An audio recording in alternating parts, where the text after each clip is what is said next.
Salut à tous et bienvenue dans le studio Arverne pour une émission exceptionnelle. Carton rouge l'invité. Alors d'habitude c'est l'invité au singulier, mais là c'est l'invité au pluriel puisque nous avons l'honneur et l'immense plaisir d'accueillir sur ce plateau deux légendes stéphanoises, de vraies légendes de l'AS Saint-Étienne, puisque j'ai à mes côtés aujourd'hui Patrick Révelli, bonjour. Bonjour. Bienvenue dans ce studio, merci beaucoup d'être présent. À vos côtés, on a également Dominique Battenet, bonjour. Bonjour. Merci beaucoup d'avoir accepté l'invitation. C'est un plaisir.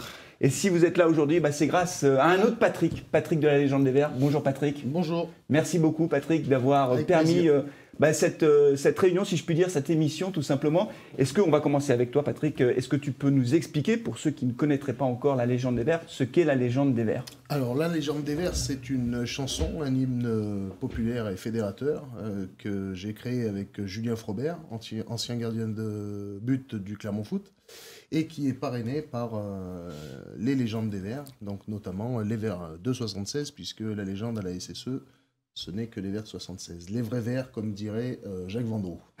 Voilà, alors la Légende des Verts, il y a un site internet, les gens pourront y aller, c'est lalégendedesverts.fr, sauf erreur de ma part, c'est ça? C'est bien ça. Voilà, donc merci beaucoup en tout cas Patrick, et n'hésite pas à intervenir au fur et à mesure de l'émission, puisque on va parler évidemment de l'AS Saint-Étienne d'aujourd'hui, et vous le savez, malheureusement c'est une saison qui est très difficile pour nous. On va commencer peut-être avec vous, Patrick Révelli. Cette saison 2021-2022, on a quand même connu un début de saison, une première partie de championnat très difficile, seules 2 victoires sur la première partie de championnat. On a changé d'entraîneur. La première question, ce qui m'intéresse de savoir, c'est est-ce que ce changement d'entraîneur était absolument nécessaire pour essayer de recréer une dynamique? Nous, on a toujours dit à Carton Rouge que oui, mais quel est votre sentiment par rapport à ça? Est-ce que c'était absolument nécessaire et incontournable? Je sais pas. Bon, les résultats aujourd'hui confirment que oui, puisque Pascal fait du très bon travail. Parce que pour moi, la Coupe de France, c'est à part, c'est la cerise sur le gâteau.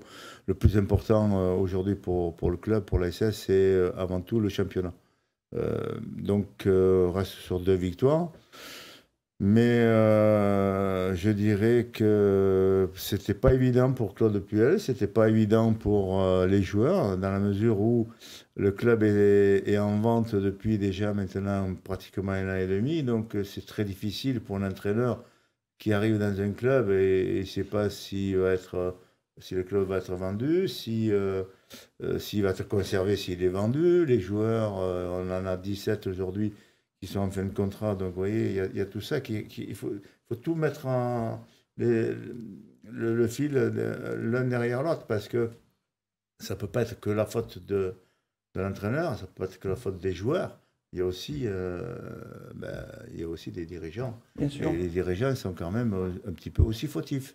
Oui, ils sont responsables de la situation. C'est vrai que le feuilleton de la vente du club qui dure depuis très très longtemps et qui aujourd'hui n'avance pas. Alors c'est sûr, dans la situation du club, un éventuel acquéreur va certainement attendre de savoir ce qui va se passer en fin de saison avant d'acheter éventuellement le club.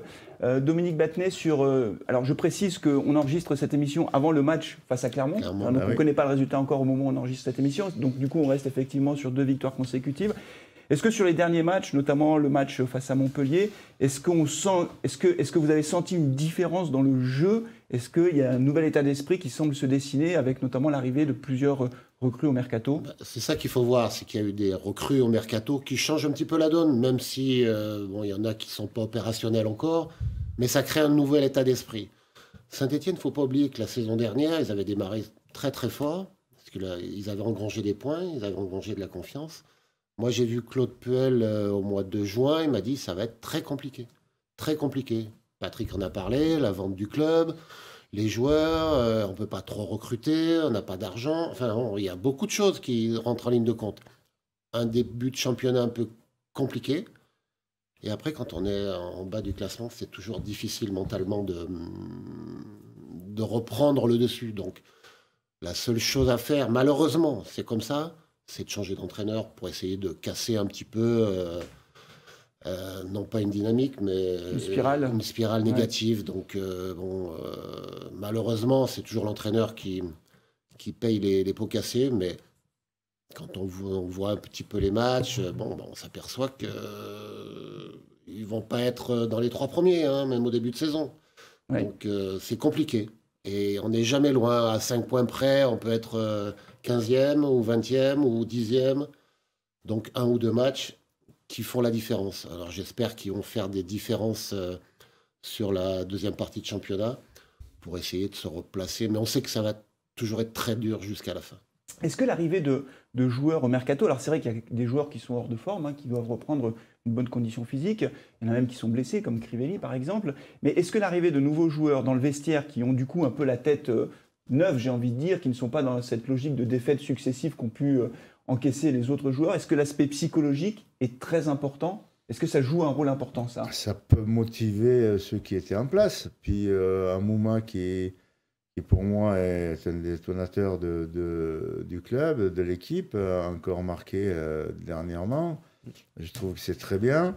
Un garçon comme Nordin, il s'affirme et c'est tant mieux parce que je pense que c'est un joueur qui a du talent. Bon, Kasri, Bouzbouz, on connaît tout ça. Mais ceux qui arrivent avec tous les joueurs que nous avons, je pense que ça va être une bonne dynamique. Plus de concurrence aussi. Plus de concurrence du coup. Automatiquement, il y a plus de concurrence, il y aura plus de dynamisme pour gagner sa place et pour la conserver, sa place. C'est ça. Parce que la gagner, c'est une chose, la conserver, c'est autre chose. C'est ça. Sur le plan du jeu, alors moi j'essaye de comprendre, parce que moi je n'ai pas été footballeur professionnel, je ne suis pas entraîneur du tout. J'ai regardé un peu les différents schémas tactiques. Aujourd'hui, on voit quelquefois du 4-2-3-1. On voit, alors cet après-midi, face à Clermont, a priori, l'équipe qui sera composée, il y aura 5 défenseurs, enfin 3 défenseurs centraux, Colo d'un côté et puis de l'autre côté Tube. Le schéma tactique mis en place, c'est quelque chose aussi qui impacte directement. Est-ce que ça impacte le niveau de jeu des joueurs ? C'est-à-dire, je vais me dire, est-ce qu'il y a des joueurs qui peuvent être bons, très bons dans un certain schéma tactique, et à l'inverse, quand il y a un autre schéma tactique, ils sont transparents. Si je vous pose la question, c'est parce que on a constaté qu'il y a certains joueurs, ils font des matchs où ils sont étincelants. Vous parliez tout à l'heure de Nordin, la rentrée qu'il fait face à Montpellier est exceptionnelle. Et puis quelquefois, ils disparaissent complètement de la circulation. Et moi, je me demande si ce n'est pas le schéma tactique qui les rend bons ou mauvais. Oui, des fois, le placement du joueur sur le terrain, c'est peut-être pas son meilleur poste. Hein, mais bon, l'entraîneur est obligé de composer des fois avec plusieurs éléments. Il y a Ancelotti qui a dit « Moi, je m'adapte aux joueurs. Donc, voilà, c'est tout. J'ai pas de schéma vraiment précis. Je m'adapte aux joueurs que j'ai. Donc, tous les entraîneurs s'adaptent aux joueurs en général. Et puis, mais c'est aux joueurs aussi à être performants sur la durée, comme dit Patrick. Gagner sa place, c'est bien. La conserver, c'est mieux. Donc, la conserver, c'est faire des prestations qui soient toujours honorables et relativement bonnes, même si on n'est pas toujours au top, mais que ça soit toujours quelque chose de solide et de consistant. Alors, il faut garder sa place, et du coup, ça me fait penser à une question, ça. Dans le projet de Claude Puel, il misait beaucoup sur les jeunes. Hein. Alors, évidemment, on n'avait pas de moyens financiers pour recruter, mais il misait beaucoup sur les jeunes. Est-ce qu'il n'y a pas des jeunes qui se sont vus plus beaux qu'ils ne le sont, ou qui n'ont pas pris un peu la grosse tête ? C'est une question d'ailleurs plus large. Est-ce que les jeunes joueurs professionnels d'aujourd'hui qui gagnent d'entrée de jeu des sommes d'argent faramineuses n'ont pas tendance, avec les réseaux sociaux et tout ça, à se croire trop beaux, trop vite ? Est-ce que vous le ressentez, ça, Patrick ? Je ressens surtout qu'ils ont un environnement qui est, pour moi, négatif. Ça, c'est très clair. Aujourd'hui, et c'est tant mieux pour eux qu'ils aient des agents, ils leur font gagner beaucoup d'argent. Je suis tout à fait pour ça, à 200% avec eux. Mais l'entourage n'est jamais évident. Un jeune qui a 17-18 ans aujourd'hui, on lui promet monts et merveilles, mais il y a un tel fossé entre un joueur de 18 ans, ou alors c'est l'exception qui confirme la règle, hein, et il y en a, heureusement, mais entre 18 ans et 22, 23 ans, 24 ans, il y a un fossé énorme. Il y a l'expérience. Alors aujourd'hui, vous me parlez des jeunes, oui. Nous, on a eu la chance avec Dominique, quand on est arrivé, qu'on était au centre de formation, on s'entraînait avec les pros tous les jours. Donc on a gagné un temps énorme. Donc ça, c'est plus vrai aujourd'hui. Ils sont dans leur cocon, les pros, c'est un peu plus loin. Donc, mais je pense avant tout, moi, que l'environnement du football français, enfin du football en général, est néfaste pour les joueurs, mais surtout pour les jeunes. Dominique, vous partagez cette analyse sur les entourages. On en parle beaucoup. Hein. C'est vrai qu'on leur fait miroiter plein de choses. Ils se voient tout de suite Oui, forts mais qu'ils ne bon, sont. Les jeunes, ils sont avec la société de maintenant, hein, donc ça va tout très vite, tout va très vite. Les réseaux sociaux, enfin bon, nous on est un peu dépassés, hein, moi, franchement je suis dépassé. Donc c'est vrai que c'est un problème pour eux, il faut le gérer. Et c'est pas facile à gérer. S'ils n'ont pas un entourage qui est solide derrière, c'est compliqué. Quand on a 17, 18 Ouais, ans, c'est sûr. 20 ans, on commence à gagner de l'argent, et tant mieux, parce qu'il y a de l'argent, autant que ça soit pour les joueurs. Hein, Mais il faut quand même un petit peu du monde derrière pour calmer un petit peu les choses, parce que c'est compliqué à gérer pour les joueurs. Pour certains joueurs, il y en a qui arrivent, mais beaucoup de jeunes ont beaucoup de difficultés. Et malheureusement, disparaissent un petit peu de la circulation, parce qu'ils n'ont pas su gérer un peu le fait d'être connu, d'être reconnu, de gagner de l'argent, voilà, d'avoir un petit peu, je ne veux pas dire le monde à ses pieds, mais Ouais, c'est un peu ça. la ville à ses pieds. Ouais, quoi, c'est je ça. veux dire, voilà. C'est ça, alors c'est vrai que ça doit être aussi dur pour les entraîneurs du coup, parce qu'il faut gérer tout ça, il faut gérer aussi cet environnement, il faut gérer les égos. Donc j'imagine que c'est plus compliqué aujourd'hui. On va revenir 2 secondes sur l'équipe de cette année. Et je m'adresse à Patrick du coup. Est-ce que tu es optimiste pour la fin de saison? Comment tu vois cette fin de saison de l'AS Saint-Etienne? Est-ce qu'on va rester en Ligue 1 tout simplement? Parce qu'au moment où on se parle, on est toujours dernier, même si ça va un peu mieux. Je l'espère. Optimiste ou pas?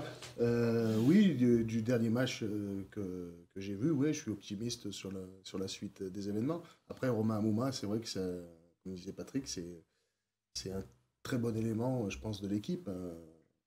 Mais ouais, je pense que Romain, je pense qu'il a déclenché une vivacité sur les prochains matchs. On verra cet après-midi comment ça va se dérouler contre Clermont-Ferrand. Mais après, oui, j'essaye d'être optimiste sur l'avenir du club. Patrick Révellier, optimiste? Oui, parce que si j'ai bonne mémoire, c'est contre Clermont-Ferrand, au match aller, où ça a vraiment eu. Je ne savais pas comment on allait s'en sortir. On perdait 2-0, on gagne 3-2. Aujourd'hui encore, je ne comprends pas comment on a fait pour gagner ce match. Enfin, du moins, comment Clermont a fait pour le perdre. Mais ça peut être encore un tournant pour nous, pour pouvoir nous sauver. Mais c'est vrai qu'on a un championnat à 6 équipes. C'est ça. Et donc, il y en a 2 qui vont descendre directement, un qui va jouer les barrages. Je crois que voilà, jusqu'à la fin de la saison, comme le disait justement Dominique tout à l'heure, voilà, ça sera compliqué jusqu'à la fin de la saison. Et il va falloir prendre le maximum de points et à commencer par cet après-midi. Dominique, cette fin de saison, optimiste quand même? On est capable de se maintenir, tout n'est pas perdu. Oui, bien sûr, oui, bien sûr, il faut être optimiste. Ben, c'est pour ça qu'on change les choses, hein. C'est pour ça qu'on prend un autre entraîneur, on prend d'autres joueurs pour redonner une dynamique, parce qu'on y croit. Donc tout le monde doit y croire, autrement ça serait un petit peu désolant. On sait que ça va être compliqué jusqu'à la fin de la saison. Donc, chaque point va compter là. Chaque point. Je ne sais pas, je crois que c'est Pascal qui a dit tous les matchs c'est des finales maintenant. C'est ça. C'est ça. Il faut pas perdre déjà. Pour rester toujours, même si les autres gagnent devant, mais rester collé aux autres. Mais les autres, ils sont pas mieux que les Verts. Hein. On prend les autres équipes, pareil, ils vont galérer jusqu'à la fin de la saison. Patrick a raison, c'est un championnat à 6 équipes. Et puis on espère qu'au mois de... Je ne sais pas quand est-ce que ça finit déjà. En mai.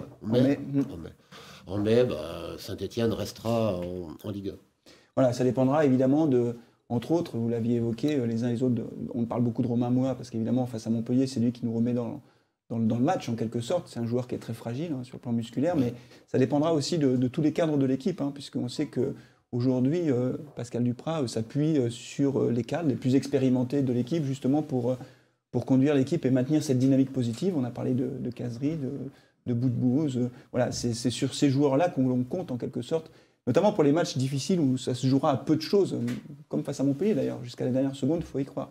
On espère que ça se goupille bien. Alors, on va terminer cette émission, parce que derrière, je sais que vous avez un emploi du temps chargé, messieurs, et donc je ne veux pas vous mettre en retard. Peut-être pour terminer, alors, on va... peut-être une anecdote, je ne sais pas, Patrick Révellier, une petite anecdote que vous voulez raconter de vestiaire durant votre carrière ou après, peu importe, si vous avez une petite anecdote pour les... spectateurs de Carton Rouge TV. On en a tellement, comme ça, boule pour point. Il Il n'y en a pas beaucoup qui me viennent à l'esprit. Puis, de toute façon, les anecdotes qui se passent dans les vestiaires ne sortent pas du vestiaire. Normalement, non. Normalement, non. Mais donc, de notre génération, ça ne sortait pas du vestiaire. ça sort un peu aujourd'hui, quand même. Mais aujourd'hui, c'est aujourd'hui. Hier, c'était hier. Donc, je pense que ça restera bien tranquillement dans le vestiaire, bien au chaud, parce que ce sont nos souvenirs à nous et on garde ça comme la prunelle de nos yeux. Alors, peut-être une autre question, alors, du coup, par rapport aux souvenirs, justement, par rapport à cette épopée stéphanoise, qui a quand même cette magie. Alors, évidemment, la légende d'hiver y contribue, hein, bien sûr, mais qui a cette particularité, c'est de traverser les générations, en quelque sorte. Est-ce que aujourd'hui, vous avez le sentiment encore, vous, en tant qu'ancien joueur, que cette passion, ou en tout cas cette particularité de l'AS Saint-Étienne, qui dans l'histoire du foot français quand même est à part, en fait, hein, cette épopée stéphanoise, elle restera unique dans son genre. Est-ce qu'aujourd'hui, vous la ressentez encore vivace? Les gens vous abordent, vous en parlent? Oui, toujours pareil. Il y a toujours cette même ferveur. Moi, je vais faire une petite ferveur. parenthèse là-dessus, c'est que depuis que les gens sur Clermont savent qu'ils vont venir, tout le monde veut les voir. D'accord. Ben voilà, ce sera le mot de la fin, Patrick. Ça veut tout dire. Donc il n'y a pas grand monde qui va les voir. Non, Ils vont voilà, les apercevoir. Il faudra qu'ils regardent Carton Rouge TV, du Mais coup. bien sûr, Ben oui, voilà, oui, c'est bien pour sûr. ça. Ouais. C'est pour ça. C'est le mot de la fin et je crois que ça illustre bien, effectivement. Mais sur la les réseaux, réponse. oui, il y a eu beaucoup. J'avais diffusé l'article que j'ai eu dans Info Clermont. Oui. Et beaucoup de commentaires en disant où est-ce qu'on peut les voir, tout ça. Donc bon, c'est qu'un passage éclair pour qu'ils viennent regarder. Hein. Donc il y aura des signatures d'autographes cet après-midi, certainement. Vraisemblablement, s'ils veulent bien. Hein, voilà, Mais s'ils veulent bien. après, dans l'avenir, j'essaierai d'organiser un week-end spécial vert sur Clermont, parce qu'ils font tous du golf. Donc il y a le golf des volcans. Bien Enfin, il y a beaucoup Ouais. de golf ici. Donc on fera quelque chose, ça, je vous en avais déjà parlé Ouais, une fois quand on absolument. s'était rencontrés. Et donc on les verra plus longuement, où les gens pourront plus discuter avec eux. Même si ça fait 40 ans que les gens leur parlent de la même chose. on n'a pas trop changé. Bah, vous deux, non. Vous deux, non. Bon, en tout cas, merci beaucoup à tous les trois d'avoir fait un passage sur ce plateau de Studio Arverne. Merci beaucoup pour tout ce que vous avez fait pour le club et puis vive la SS tout simplement. Merci beaucoup, merci à vous de nous avoir suivis et puis à très bientôt. Au revoir. À très bientôt. Au revoir. Au revoir.